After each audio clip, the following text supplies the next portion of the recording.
Hello everyone, the GS room channel में स्वागत है। आज की वीडियो लेक्चर में हम लोग यूपी प्लस सी जो अभी फॉर्म आ चुका है उसका जो सिलेबस है उसको डिकोड करने वाले हैं और देखने वाले किस तरीके से हम कम टाइम में ज़्यादातर चीज़ें कवर कर सकते हैं। स्टार्ट करते हैं। तो पहला टॉपिक दिया गया भारतीय इतिहास। भारतीय इतिहास में क्या सब कुछ पढ़ना है? नहीं। क्या पढ़ना है?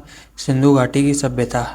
सिंधु घाटी की सभ्यता में क्या क्या पढ़ना है वो इम्पोर्टेंट हो जाता है। देखो, जो इम्पोर्टेंट साइट्स हैं वो पढ़ना है, कहाँ से क्या मिला, उसका जो दायरा है वो पढ़ना, वहाँ सामाजिक और आर्थिक राजनीतिक क्या स्थितियाँ थी, ये सारी चीज़ें पढ़ना है। ठीक, इतनी चीज़ें। फिर आता है वैदिक संस्कृति। ये पूरा समाज और धर्म पर टिका है, तो इसके बारे में वो जान लेना कि धर्म कैसा था और समाज उस टाइम पे कैसा था, कि महिलाओं की स्थिति क्या थी, इतना पढ़ना। अगला है बौद्ध धर्म। अब देखो, बौद्ध धर्म टॉपिक बहुत बड़ा है। एनसीईआरटी भी उठा के पढ़ोगे तो एनसीईआरटी में सिर्फ बौद्ध धर्म 7 से 8 पेज में है। लेकिन क्या हमें सब पढ़ना? नहीं, हमें सिर्फ गौतम बुद्ध पढ़ना, उनकी जीवनी और उनकी जो शिक्षाएं हैं वो पढ़ना। बाकी कोई भी टीचर कोई भी पढ़ाया के तुम उस पर ध्यान नहीं देना। क्यों? क्योंकि हमें मतलब ही नहीं है, क्योंकि वो पूछा ही नहीं जाएगा। क्यों नहीं पूछा जाए? क्योंकि वो सिलेबस में नहीं दिया गया। तो हमें क्या पढ़ना? उसकी जीवनी और शिक्षाएं। सेम चीज़ जैन धर्म में भी महावीर को पढ़ना है। 23 तीर्थंकर तुम्हें रट्टा नहीं मारना, क्योंकि वो पूछा भी नहीं जाएगा, क्योंकि वो सिलेबस पे ही नहीं है तुम्हारे। क्या पढ़ना है? जीवनी और शिक्षाएं। अगला है मौर्य वंश। मौर्य वंश बहुत इंपॉर्टेंट है, लेकिन उस पर क्या ही पढ़ना, तुम्हें मेन फोकस रखना सम्राट अशोक पे। डन। अशोक पे ज़्यादा इंपॉर्टेंट देनी। फिर आता है गुप्त वंश। गुप्त वंश में क्या क्या पढ़ना है? एक समुद्रगुप्त इंपॉर्टेंट और एक चंद्रगुप्त इंपॉर्टेंट है। ये दो जो शासक हैं, इन्हें ज़्यादा टॉप पे रखना है और इन्हीं के बारे में जानना है तुमने, क्या किया इन्होंने, कब इनका टाइम पीरियड था, ये चीज़ें ध्यान रखना। फिर इंपॉर्टेंट आता है हर्षवर्धन। इसी प्रकार राजपूत काल और सल्तनत काल, ये मेडिवल हिस्ट्री आ गया। सल्तनत काल में क्या पढ़ना है? जो पाँचों 5 प्रकार के जो वंश थे उनको पढ़ना। डन। मुगल साम्राज्य। मुगल साम्राज्य में इम्पोर्टेंट शासक पढ़ना, सब कुछ नहीं पढ़ना, लास्ट वाले नहीं पढ़ना, क्योंकि वो कमज़ोर थे। तो जो मजबूत शासक हैं और उन्होंने ही कुछ ना कुछ काम किया होगा, तो बस उन्हें पढ़ लेना। Maratha most important. मराठा से ही मुगल साम्राज्य और मराठा मिक्स करके पढ़ना पड़ता। फिर अगला आ जाता है ब्रिटिश राज्य का अभ्युदय। अब इसमें क्या पढ़ना है? इसमें ये पढ़ना किस तरीके से अंग्रेज आए और किस तरीके से वो अपनी जो कंपनियां थी इस्टेब्लिश की, ये सब चीज़ें पढ़ना होती है। प्रथम स्वतंत्रता संग्राम यानी 1857। ठीक। ब्रिटिश राज्य का सामाजिक आर्थिक प्रभाव, कि जब ब्रिटिशों ने शासन किया तो उसका क्या प्रभाव पड़ा अपने देश पर, ये पढ़ना है। फिर अब इतना हो गया कवर। अगला टॉपिक है भारतीय राष्ट्रीय आंदोलन। ठीक। इसमें स्वाधीनता आंदोलन के प्रारंभिक वर्ष यानी 1773 से देख लेना, स्टार्टिंग होती। फिर स्वदेशी तथा सविनय अवज्ञा आंदोलन, महात्मा गांधी तथा अन्य नेता, मतलब नेताओं ने क्या किया उनके बारे में पढ़ना। जैसे महात्मा गांधी में, अन्य नेताओं में सुभाष चंद्र हो गए और सरदार पटेल हो गए, भगत सिंह हो गए, और भी जो भी है नेता, वो सारी चीज़ें पढ़ना है। फिर अगला है क्रांतिकारी आंदोलन तथा उग्र राष्ट्रवाद का उदय। क्रांतिकारी आंदोलन जैसे HSRA, ये सारी चीज़ें पढ़ना है। अनुशीलन समिति, ये पढ़ना है। और उग्र राष्ट्रवाद जो क्रांतिकारी थे। फिर विधायी संशोधन तथा ब्रिटिश इंडिया एक्ट 1935, उन्होंने मेंशन किया 1935 को, यानी 1935 बहुत इंपॉर्टेंट है। उसके अलावा भी जो संशोधन हुए 1909, 1919, ये सारी चीज़ें भी पढ़ना है। भारत छोड़ो आंदोलन, आज़ाद हिंद फौज तथा नेताजी सुभाष चंद्र बोस। अब देखो, मॉडर्न हिस्ट्री उठाने पड़ोगे ना, तो सिर्फ स्पेक्ट्रम या बिपिन चंद्रा या एनसीईआरटी में बहुत सारे पेज हैं। क्या तुम्हें सब पढ़ना है? नहीं। 5 नंबर के क्वेश्चन बनना, तो उन्होंने जितनी चीज़ें मेंशन की पहले ये कवर कर लो तुम, इतनी जितनी मेंशन की। जैसे नेताजी सुभाष चंद्र बोस को बोल रहे, महात्मा गांधी को बोल रहे, 1935 बोल रहे, उग्र राष्ट्रवाद बोल रहे, ये टॉपिक कवर कर लो। क्यों? क्योंकि यही से क्वेश्चन पूछेगा जो उसने सिलेबस में दिया है।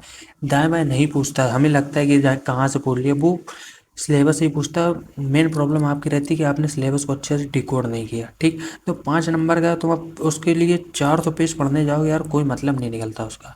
तो उतना ही इंपॉर्टेंट हो जितना पूछा जा रहा है। 5 नंबर का पूछना, 5 क्वेश्चन आएंगे, डायरेक्ट कर देना। अब ज्योग्राफी, उसने डायरेक्ट बोला भारत एवं विश्व का भौतिक भूगोल। ठीक। उसमें क्या देखना है? नदियाँ देखना है। डन हो गया। भूजल संसाधन क्या होते हैं? झील हो गई और तालाब हो गए, ये सारी चीज़ें देखना इंपॉर्टेंट हो गए। फिर पर्वत देखना, कौन सी कहाँ चोटी है। पहाड़ियाँ, हिमनद, ग्लेशियर से देखना है, मरुस्थल, शुष्क क्षेत्र, वन, खनिज संसाधन। विशेषकर भारत में उसने ये अलग से लिखा है, यानी हमें इम्पोर्टेंस इंडियन मैप को देना है। डन। इंडियन मैप को हमें इम्पोर्टेंस देना है, बाकी किसी को नहीं। फिर बोलता है भारत एवं विश्व का राजनैतिक भूगोल, यानी IR जिसको बोलते हैं, रिलेशन कैसा क्या चल रहा है, इतना इम्पोर्टेंट नहीं है ये। फिर आता है जलवायु तथा मौसम। फिर टाइम जोन, कि इस तरीके का टाइम जोन होता है, कितने 82 डिग्री, ये सब पढ़ना पड़ता है। फिर अगला है जनसांख्यिकी परिवर्तन तथा प्रवास। देखो इंडियन इकोनॉमी, ये देखते ही सबका मुंह ऐसा बन जाता है कि यार ये कहाँ से आ गया इतना खतरनाक। देखो इम्पोर्टेंट बताते हैं तुम्हें क्या पढ़ना है। भारतीय अर्थव्यवस्था 1947 से 1991 तक कैसी रही वो बताना है, और कुछ नहीं पूछना उसमें। तुम्हें योजना आयोग पढ़ना है, पंचवर्षीय योजना है, रट्टा मान लेना इनका। डन। मिश्रित अर्थव्यवस्था का विकास, मिश्रित क्या होता है, निजी और सार्वजनिक जिसमें क्षेत्रों। हरित क्रांति कैसे क्या बढ़ी वो हो गया, दुग्ध विकास एवं ऑपरेशन फ्लड, और बैंकों का राष्ट्रीयकरण तथा सुधार। फिर बोल रहा 1991 में आर्थिक सुधार तथा उसके बाद की अर्थव्यवस्था। फिर बोलता 2014 के पश्चात आर्थिक सुधार जो जो हुआ, जैसे GST रिफॉर्म्स हो गया और आर्थिक सुधार हो गया, श्रम सुधार हो गया। बेसिकली हमें इतना ही पढ़ना है, ठीक, ज़्यादा नहीं पढ़ना है, क्योंकि ये भी 5 नंबर का, ये तुम कितना पढ़ोगे आगे, तो जो उसने मेंशन किया पहले उतना कवर कर लेते हैं। अगला टॉपिक पॉलिटी का आता है। पॉलिटी में भारतीय संविधान, भारतीय संविधान की मुख्य विशेषताएं, राज्य की नीति निर्देशक, DPSP, मौलिक अधिकार एवं कर्तव्य और संसदीय प्रणाली। यानी पहले 1 से 51 तक रटना मान लो, फिर उसके बाद संसदीय प्रणाली इंपॉर्टेंट होती है, संघीय प्रणाली, संघ एवं केंद्र शासित, केंद्र राज्य संबंध, ये जो मेंशन किया बस इनके आर्टिकल याद कर लो। जिला प्रशासन कैसे काम करता है, किस आर्टिकल के तहत आता है, कौन से संविधान संशोधन के तहत आया, ये चीज़ें पूछी जाती हैं। स्थानीय निकाय मोस्ट इम्पॉर्टेंट है, हर पेपर में क्वेश्चन बनते हैं, ठीक, घुमा फिरा के। अब देखो विज्ञान आती है 5 नंबर। प्रारंभिक भौतिक विज्ञान, प्रारंभिक सब प्रारंभिक बोला, यानी हमें बेसिक पढ़ना, हमें मास्टरी नहीं करना इसमें। डन। फिर अंकीय गणित, ये अपना टॉपिक नहीं है, आप अपने हिसाब से देख लीजिएगा। सामान्य हिंदी, ये भी 5 नंबर की आती है। सामान्य अंग्रेजी, ये भी 5 नंबर की आती है। ये सारी 5 नंबर की। अब ये आता है इम्पोर्टेंट समसामयिकी करंट अफेयर, ये 10 नंबर की है, ठीक। तो इस पे ज़्यादा फोकस देना पड़ेगा अपन को, क्योंकि बाकी चीज़ें 5 नंबर की, ये पूरे 10 नंबर की आ रही। फिर अगला जो टॉपिक है जनरल अवेयरनेस यानी स्टैटिक, ये भी 10 नंबर की है, इस पर भी फोकस देना है। अब देखो सिलेबस डिकोड कर दिया, अब पढ़ने का तरीका कैसा होना चाहिए वो बताते हैं। अब देखते हैं कैसे क्या कवर करना है। तो सबसे पहले जो इम्पोर्टेंट उस पर उसको आगे रखते हैं। सबसे पहले करंट अफेयर 10 नंबर की है, इसको डेली पढ़ना तुम्हें, थोड़ी थोड़ी, ठीक। फिर अगला है स्टैटिक, ये भी 10 नंबर की है, इसको भी डेली पढ़ना है। डन। इस तरीके से हायरार्की मेंटेन रखना, क्योंकि इसमें रट्टा मारना ये भी बहुत सारी होती है, इसलिए पढ़ना ही पड़ेगा, इसलिए इनको डेली अपने शेड्यूल में फिक्स कर लो। फिर अब हिस्ट्री से शुरुआत करते हैं, तीसरे नंबर पे हिस्ट्री। देखो 5 दिन में एंशियंट और मेडिवल पलटा लो, और 5 दिन में मॉडर्न, क्योंकि दोनों का इम्पोर्टेंस अलग अलग है। तो 10 दिन में कुल मिला के हिस्ट्री ख़त्म हो जाएगी, 10 डेज। फिर चौथा साइंस, साइंस बेसिक पढ़नी है, लूसेंट उठाना, 5 दिन में कवर कर लो, ठीक।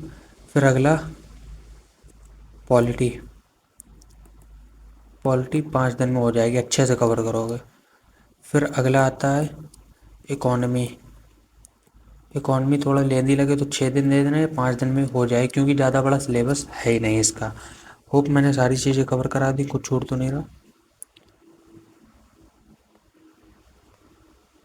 हाँ भूगोल रह गई, भूगोल भी, ज्योग्राफी भी 5 दिन में हो जाएगी। अब लगभग 30 दिन में सिलेबस ख़त्म हो जाएगा आपका। 10। अब देखो 30 दिन में सिलेबस ख़त्म हो गया, उसके बाद क्या करना, कुछ नहीं करना, आपको प्रैक्टिस करना अच्छे से, प्रैक्टिस, उसके बाद प्रैक्टिस प्लस रिवीजन। 30 दिन में सिलेबस ख़त्म और 30 दिन प्रैक्टिस और रिवीजन अच्छे से कर लो, बहुत अच्छा पेपर जाएगा। होप आपको वीडियो अच्छी लगेगी, क्योंकि कल से मैं खुद से चीज़ें स्टार्ट करने वाला हूँ। जो भी GS वाले पोर्शन होगा इसी चैनल पे कवर कराए जाएंगे, अच्छे से कवर कराए जाएंगे, विद PYQ और MCQ प्रैक्टिस के साथ। मिलते हैं नेक्स्ट वीडियो में, इस वीडियो को शेयर कर देना।